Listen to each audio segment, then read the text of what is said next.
So this all started when I was live streaming last year. I came up with the idea that I would tell a few stories. Childhood pranks, childhood stupidity, daft things that happened. They went over really well on Twitch. Good laugh, fun, sometimes sad, sometimes scary memories, to be perfectly honest. We'll get to some of those ones. Someone suggested that I retell all my stories on YouTube, and I thought, hey, great idea, document them. Something to tell the grandkids, you know what I mean? Gather around, kids, see how stupid James was when he was a young guy. The one that I'm going to retell first for YouTube is kind of somewhere in the middle of, you know, just a little bit of a sandwich of youth, stupidity and naivety. It was probably about 1998, I was about 14, maybe 15 at the time. We had a fascination back in those days with airsoft guns, air pistols, or whatever people call them around the world.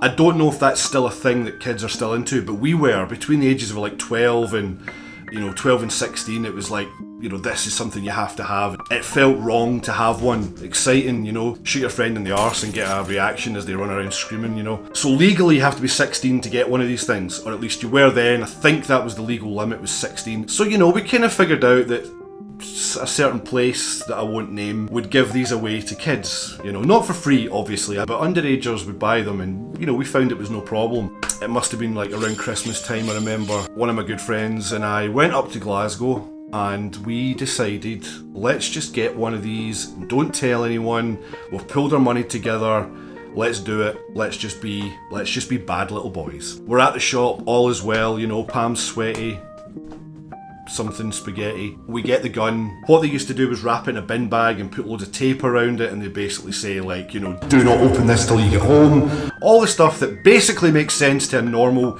adult human being, not to us when we're kids. We opened it up straight away. I was kind of scared. Now I'm not going to point the blame at anyone, but it was his idea to open this on the way back to get the bus home. The ramifications of these things don't seem apparent until you're much older. At that time you just think, hey ho, bit of a laugh, what's the worst that can happen? Christmas shoppers, busy town, Glasgow's full of people buying Christmas presents, let's just open up an airsoft gun and you know, what's the worst that can happen? The box goes in the bin, the contents get loaded and get put down my friend's trousers, straight into his waistband, jacket over the top.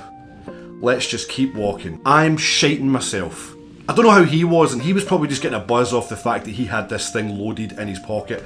So basically the two of us are walking along, and it takes about 30 seconds before we get a tap on the shoulder.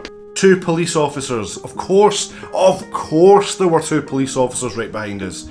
They saw the whole thing. They watched us, they watched these two idiots take the gun out of the box, bin the box in the middle of Sucky Hall Street in Glasgow, and then just start walking along as if, hey, this is fine. This is totally normal, this is what normal people do.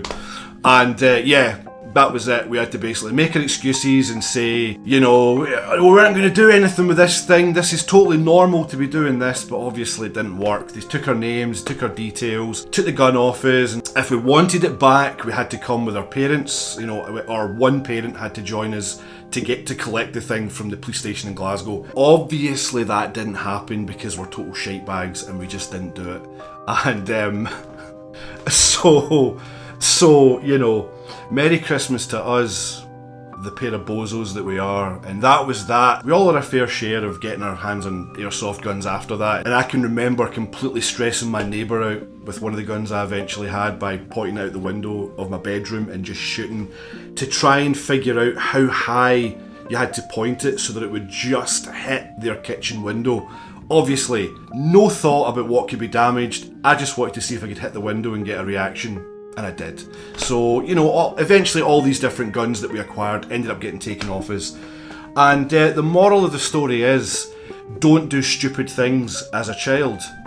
But then you're too young to realise, so you only realise years later, and then doesn't matter, it's going to happen anyway. As you'll find out in future stories, because that is far from the worst one. Oh, thank you for watching Shapesy Stories with James, whatever this may be called. Let's hope this becomes a bit more of a regular feature, so thank you very much. Thanks for sticking with me through my troubled youth. You will hear plenty more. Cliche transition out.